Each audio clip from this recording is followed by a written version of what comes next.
Welcome to One Step Past, and this is Action Heroes of History, William Washington and the Quaker Gun. We all know George Washington, but he had a cousin who was every bit as heroic. William Washington served his country well during the American Revolutionary War, but his shining moment came from the victory of a small battle. Why would this minor victory be such a big win for William Washington? It was because of how he won the battle, and just how small the battle really was. A little background on William. William Washington was born in 1752, 20 years after George. They were second cousins. William's beginnings wouldn't lead us to believe that he became a fierce and cunning soldier. He came from a wealthy Virginia planter family. Because of his family's money, William received a fine education. One of his tutors was Reverend Dr. William Stewart, a Virginia clergyman. William learned the Greek language and, for a while, it looked like he wanted to become a reverend himself. Fate, or maybe just personal interests, had different plans for William. In 1775, he established a militia to fight the British and completely abandoned his studies. William was 23 at the time. William Washington and James Monroe. William worked his way up the ranks of the Continental Army. Nothing was given to him.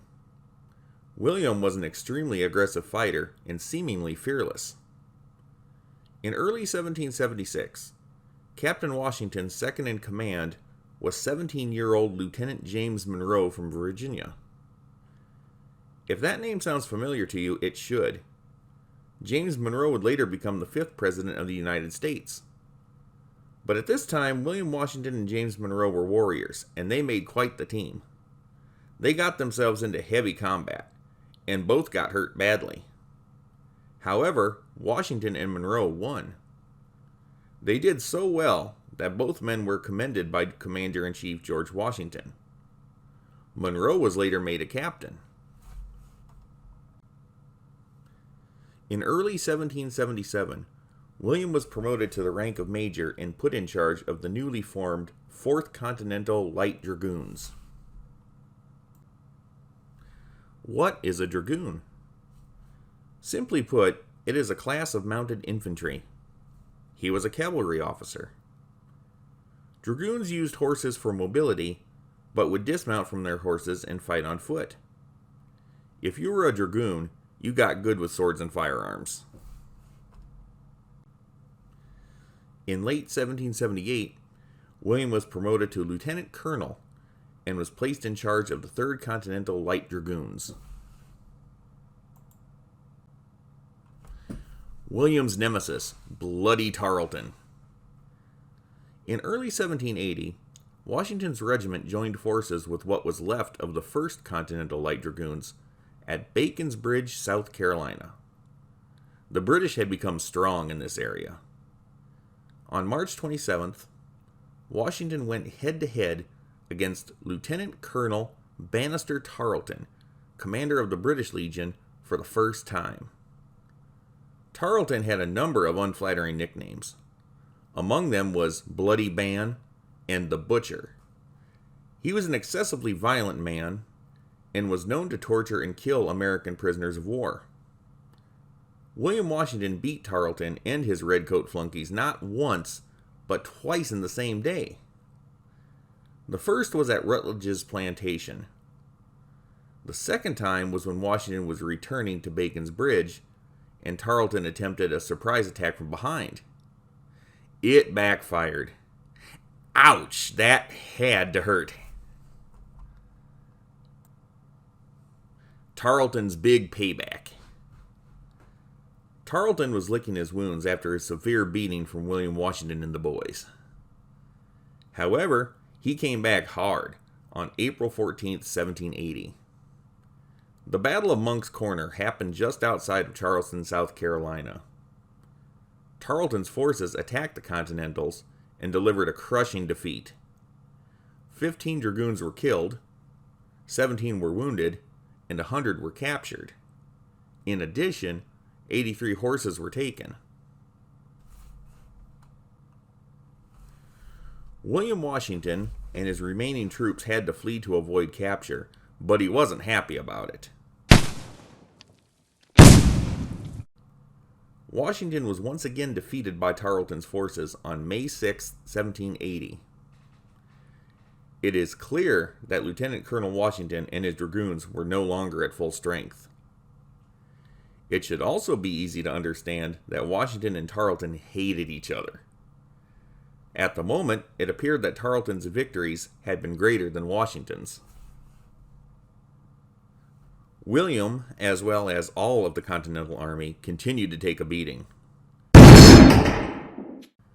On August 16, 1780, the British won the Battle of Camden in South Carolina.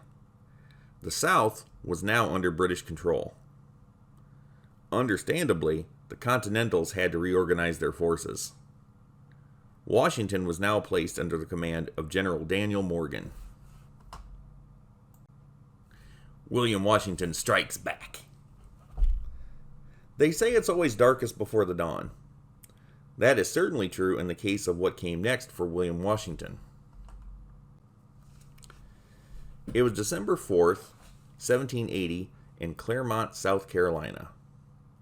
Lieutenant Colonel William Washington didn't have much going for him at this point.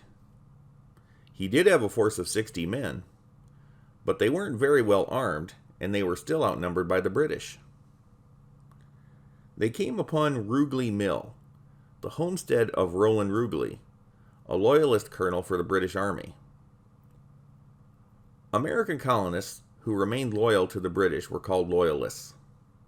They were also referred to as Tories. For all intents and purposes, Tories were thought of as British soldiers. The place consisted of a house and barn, but was heavily fortified. There were 112 Tories holed up in the barn, ready to lay waste to Washington and his crew. Washington was in a spot, that was for sure.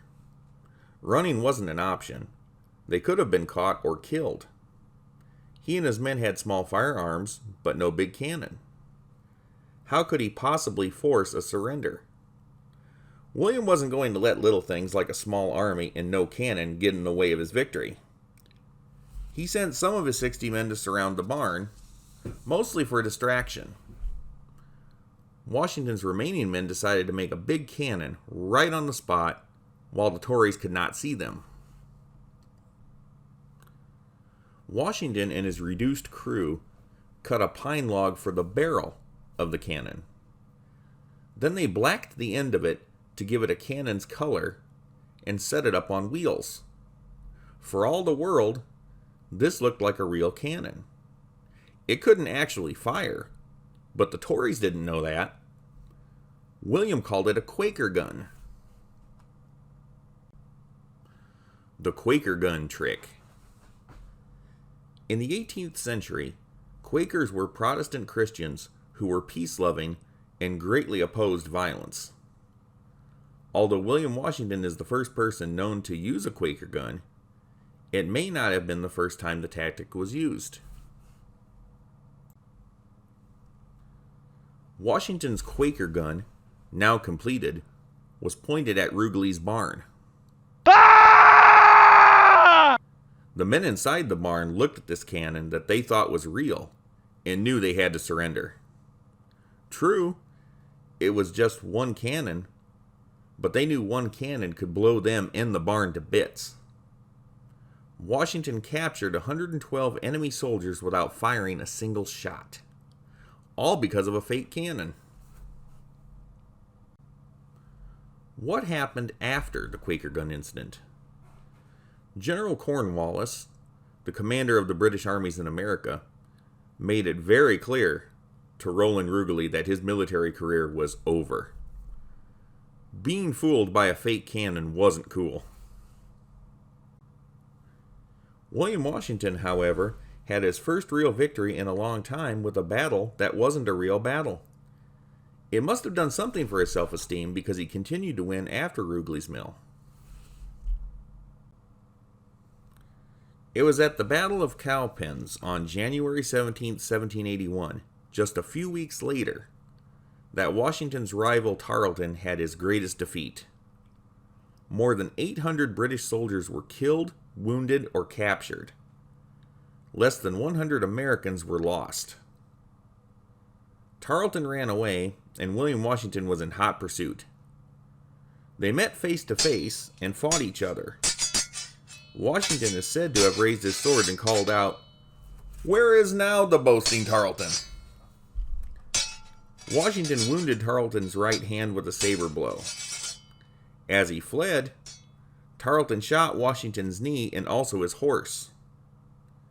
Washington pursued him for many miles before giving up the chase. By that time, Tarleton had forced a plantation owner to be his escape guide and got away to safety. Tarleton's military career was hanging by a thread, however. He was later captured at the Battle of Yorktown on October 19, 1781. After this, he was sent back to England and his military career was over. The idea of the Quaker gun became legend and better known than William Washington. This popular deception tactic was used by France in 1800 against the Austrian army. It was later used in the American Civil War, World War I, and World War II. William and wife. His fighting days now over, William Washington married Jane Elliott on April 21, 1782. They settled in the Charleston, South Carolina area and lived comfortably as property owners, farmers, and raised thoroughbred horses. He was elected to the state legislature from 1787 to 1804, but refused to run for governor because he wasn't a South Carolina native. William and Jane also had a son and a daughter. From 1798 to 1800, there was an undeclared naval war between America and France called the Quasi-War. George Washington, who was now the ex-president of the United States for over a year, was appointed by President Adams' administration as commander of the American Army. George offered a position to William Washington as brigadier general, and he gladly accepted. During his time under George's command, William monitored the defenses of South Carolina and Georgia. Since this wasn't an all-out war, there was no distinct winner. However, America did not lose, and we were no longer obliged to be allies with France. William died in 1810 at the age of 58 after a long illness. Although he is not as well known to most people as his older cousin George, history remembers William as an incredible cavalry commander, farmer, politician, and family man. His ability, courage, and intellect have for sure marked him as a true action hero of history.